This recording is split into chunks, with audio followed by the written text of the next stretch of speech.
Hi friends. Hello. ఏంటి ఏదో different వీడియోస్‌తో వచ్చాను అని చెప్పేసి అనుకుంటున్నారా? యాక్చువల్లీ ఈ మా పాపది గజ్జె పూజ చేయించాను. Kuchipudi classical dance. సో, ఎందుకు మీతో షేర్ చేయకూడదు? యాక్చువల్లీ మన ట్రెడిషనల్ డాన్స్ ఫార్మ్ ఇది. సో, మన పిల్లలకి ఇలాంటి డాన్సెస్ నేర్పించడం అనేది నవేడేస్ చాలా ఇంపార్టెంట్ అనుకుంటున్నా నేను. సో, దీనికి సంబంధించిన హిస్టరీ కానీ అవన్నీ డీటెయిల్స్ కూడా మీకు చెప్దామనుకుంటున్నాను. ఓకే. మా పాప అయితే జాయిన్ అయ్యి 1 ఇయర్ బ్యాక్ జాయిన్ అయింది. మిడిల్‌లో మా ఫాదర్ ఎక్స్‌పైర్ అవ్వడం వల్ల మధ్యలో బ్రేక్ ఇచ్చాము. సో, తర్వాత మళ్ళీ రీజాయిన్ చేశాక 2 మంత్స్ తర్వాత ఈ గజ్జె పూజ అనేది జరుగుతుంది.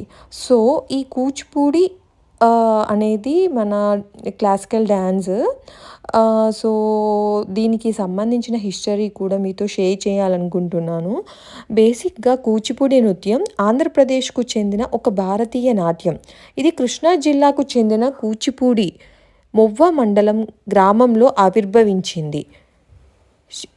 ఈ ప్రాంతంలోని బ్రాహ్మణులు ఈ శాస్త్రీయ నృత్యాన్ని అభ్యసించటంతో దీనికి ఈ పేరు వచ్చింది. ఇది దక్షిణ భారతదేశం అంతటా పేరుగాంచింది.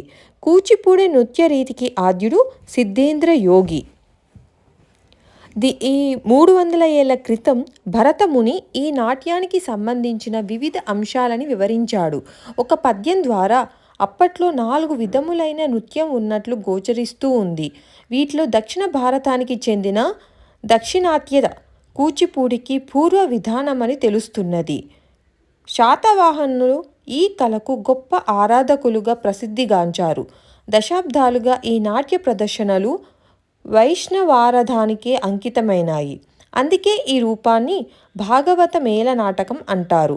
అప్పట్లో అత్యంత పవిత్ర దేవాలయమైన ఆంధ్ర విష్ణు దేవాలయం ఆవరణలో లభ్యమైన శాసనాల ప్రకారం దాదాపుగా 300 మంది దేవదాసీలు రాజమర్యాదలు అందుకునేవారు.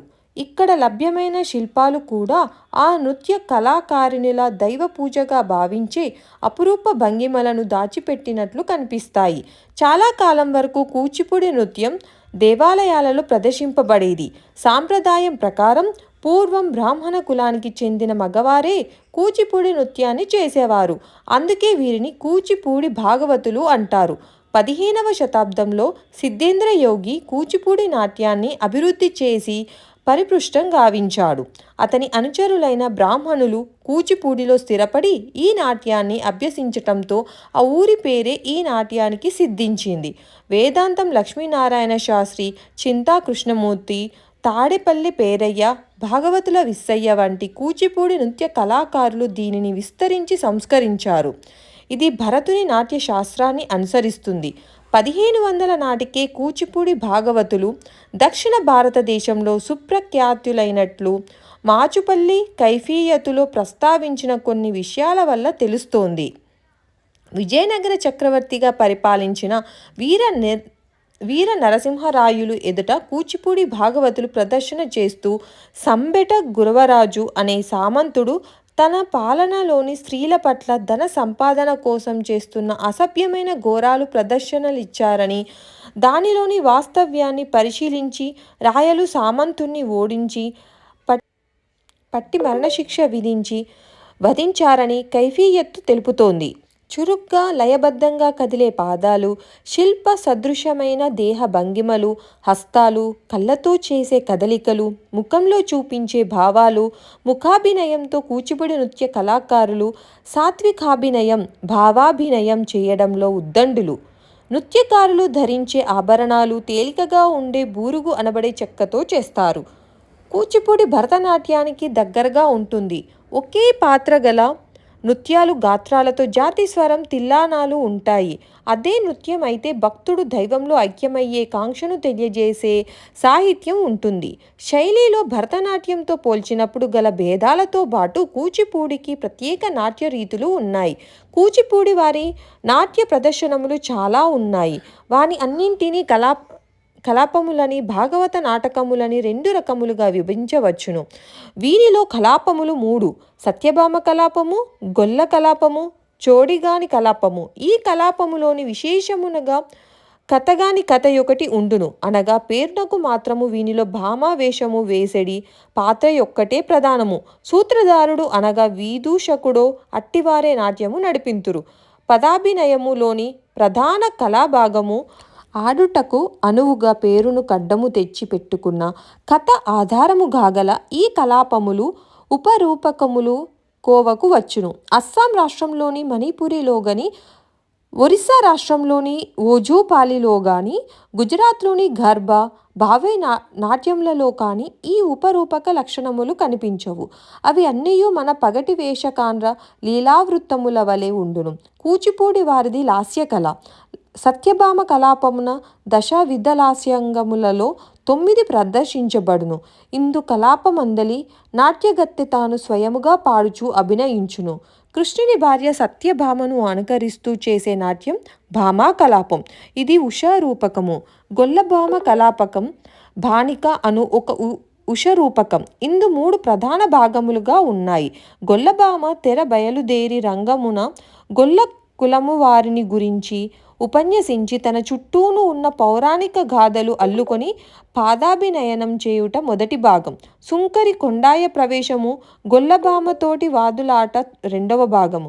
గొల్లభామ అత్త రజమును ప్రవేశించి సుంకరి కొండాయను తరుముగొట్టుట మూడవ భాగం. ఇందు సుంకరి కొండాయ వీడు సుంకం వసూలు చేయువాడు, అందుకే వీనికి సుంకరి కొండడని పేరు. గొల్లపిల్లను సుంకరి కొండడు అడ్డగించి సరసము చూపుట, అది విరసమైన ఆమె అత్తగారు విరుచుకుపడుట అను సన్నివేశముల చుట్టూను అందమైన ఆటపాటల వల అల్లబడింది. సత్యభామ కలాపం వలనే ఇది కూడా పలువురు రచయితల చేతులలో పడి నగిలింది. ఇందు భామ కొండయాల రసాభాస శృంగారము ముఖ్యము. ఇందులో పాటలలో కొందరు రచయితల పేర్లు కూడా ముద్రల రూపంన పాతుకొని ఉన్నాయి.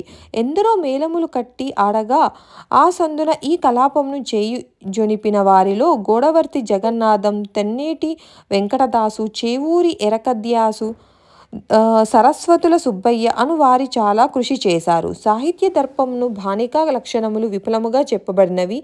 భానికయందు వేషము, రుచిరము, ముఖ్య నిర్వహణములు ఉన్నాయి. నాయకుడు, హీనుడు, ఏడంగముల ఉపన్యాసము, విన్యాసము, విబోధము, సాధ్వసము, సమర్పణము, నివృత్తి, సంహార్మ అనునవి. ఉపన్యాసము అనగా ప్రసంగవశమున కార్యమున కీర్తించుట, నిర్వేదావాక్యములను విస్తరించుట. విన్యాసము భ్రాంతి తొలుగుట, విబోధము అనృతము చెప్పుట, సాధ్వసము కోప పీడి చేత నిందతోడి వాక్యము, సమర్పణము నిదర్శనము నుపససించుట, నివృత్తి కార్యమును సమాప్తి నొందించుట, సంహారము. కలాపములలో ఈ విషయములు పూర్తిగా పొసగి ఉండుట వలన వీటిని బానికములందురు. ఇక ఇత్తడి పల్లెంపై పాదాలు నుంచి 2 చేతుల్లోనూ వెలిగించిన దీపాలని ఉంచి శిరస్సుపై నీరు నింపిన ఒక పాత్ర నుంచి నాట్యం చేయడాన్ని తరంగం అంటారు. అనాది కాలం నుండి కూచిపూడి నృత్య శైలి ప్రామాణిక గ్రంథాలైన అభినయ దర్పణ, నందికేశ్వర, భరతర్ణవల పై ఆధారితము. ఈ శైలిని నట్టువమాల, నాట్యమాలగా విభజించారు. నట్టువమాల భరతనాట్యానికి పునాది అయిన నట్టువమాల 2 రకాలు. పూజా నృత్యం గుడిలో బలిపీఠంపై ప్రదర్శించేది. కాళికా నృత్యం కళ్యాణ మండపంలో. నాట్యమాల కూచిపూడికి పునాది అయిన నాట్యమాల పురుష సమూహం చేసి నృత్య రూపకం. ఇందులో స్త్రీ పాత్రలు కూడా పురుషులే అభినయిస్తారు. ఇది 3 రకాలు. సాంప్రదాయిక నృత్యం దేవతలకే ఉద్దేశింపబడింది. కాళికా నృత్యం మేధావులకే ఉద్దేశపడింది. సాధారణ నృత్యం భాగవతం అను రకం. భరతనాట్యంలో భేదాలు. పై రెండింటికి ఉన్న భేదం అభినయంలోనే. సొగసైన లాస్యానికి ప్రాముఖ్యత అధికంగా గల కూచిపూడిలో వాక్యార్థం అభినయంగా ఉండడంగా ప్రతి పదం ముద్ర ద్వారానే అభినయించటానికి అధిక ప్రాముఖ్యత గల భరతనాట్యంలో పదార్థ అభినయం ఉంటుంది. కొన్ని కదలికలే కాక వాచిక అభినయం, పదాలు, సంభాషణలు కూడా కూచిపూడికే ప్రత్యేకం. తరంగానికి చేసే గాత్రాన్ని కృష్ణ భగవానుని జీవిత ఘట్టాలని క్రోడీకరించి కృష్ణలీలా తరంగిణి అంటారు. భామా కలాపంలో గర్విష్ఠి సత్యభామ, కృష్ణ భగవానుని పాత్రలు ఉంటాయి. సత్యభామ పాత్ర ప్రేమలోని వివిధ పార్శ్వాలని అభినయిస్తుంది. కృష్ణుడికి దూరమైన సమయంలో విరహవేదనని అనుభవిస్తూ తాము కలిసి ఉన్నప్పుడు ఎంత సంతోషంగా ఉన్నామో గుర్తు తెచ్చుకుంటూ అతన్ని గూర్చి కాంక్షిస్తుంది. కృష్ణునికి రాయబారం పంపటంతో ఇద్దరూ కలిసి కథనాన్ని సుఖాంతం చేస్తారు. కృష్ణ శబ్దంలో ఒక గోపిక కృష్ణుడిని కలవటానికి ఆహ్వానిస్తుంది. ఈ పాత్రలో ఒక స్త్రీ పురుషుణ్ణి ముగ్ధుణ్ణి చేసే ప్రయత్నంలోని హావభావాలని ప్రదర్శించి ఆస్కారం ఉంది.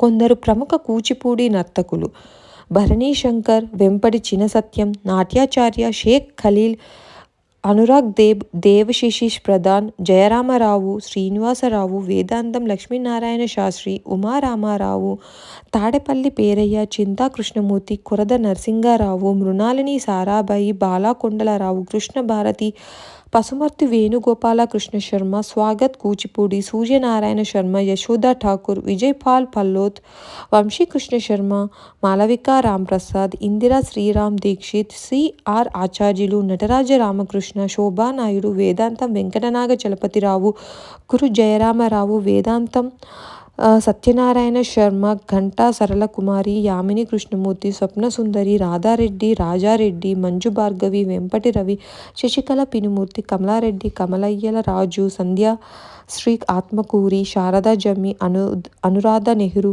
హిమబిందు చల్ల, యామిని సారిపల్లి, లలితా సింధూరి, వేదాంతం సిద్ధేంద్ర వరప్రసాద్, ఆనంద్ శంకర్, జయంత్ పద్మజారెడ్డి, ఏలేశ్వరపు శ్రీనివాసులు, పెదపూడి నాగశ్రీ, ప్రవల్లిక, జూనియర్ ఎన్టీఆర్, ఇలా చాలామంది క్లాసికల్ డ్యాన్స్ మనకు చేసిన వాళ్ళు ఉన్నారు. సో అలాంటి గొప్ప నాట్యాన్ని మా పాపకి కూడా నేను నేర్పించాలి అనుకున్నాను. బేసిక్గా నేను చిన్నతనంలో ఉన్నప్పుడు నేను కూడా నేర్చుకోవాలని చాలా కోరిక ఉండేది. బట్ నాకున్న పరిస్థితుల వల్ల నేను నేర్చుకోలేకపోయాను. బట్ నేను ఏదైతే టీవీల్లో ఆ సాంగ్ పెట్టుకొని దాన్ని అదే రకంగా చేయడము, ఆ డ్యాన్స్ని స్కూల్లో కానీ కాలేజెస్లో కానీ పర్ఫామ్ చేసేదాన్ని. సో ఇప్పుడు ఆ అవకాశం మా పాపకి దక్కినందుకు నేర్చుకునే ఆ అవకాశం అనేది చాలా గొప్పగా నేను అనుకుంటున్నాను. సో ఇప్పుడైతే మీరంతా ఈ ప్రాసెస్ చూసారు కదా, గజ్జ పూజ ఏ విధంగా చేశారు ఏంటి అనేది పూజారి గారిని పిలిపించి శాస్త్రోక్తముగా మనకు పూజ అనేది చేస్తారు. ఆ తర్వాత ఎవరైతే గురువు గారు ఉంటారో ఆ గురువు గారు మనకి బియ్యం అనేది ఒక జాకెట్ గుడ్డ మీద బియ్యం పోసి దాని మీద బేసిక్ ఏదైతే నాట్యం ఉంటుందో గణాలతోటి ఆ నృత్యం అనేది చేపిస్తారన్నమాట. మనకు దానికంటే ముందు గజ్జలు అనేవి గురువుగారే స్వతహాగా తన హస్తాలతో మనకి నేర్చుకునే విద్యార్థులకి కడతారు. సో ఈ విధంగా మా పాప కూడా శాస్త్రోక్తముగా గజ్జ పూజ అనేది నిర్వహించడం జరిగింది. నాకు ఎంతో చాలా సంతోషంగా ఉంది. సో ఈ చిన్న వీడియో ద్వారా మీలో ఎవరైనా చూస్తే ఇంట్రెస్ట్ ఉంటే మీ పిల్లలకి జాయిన్ చేస్తారని కోరుకుంటున్నాను.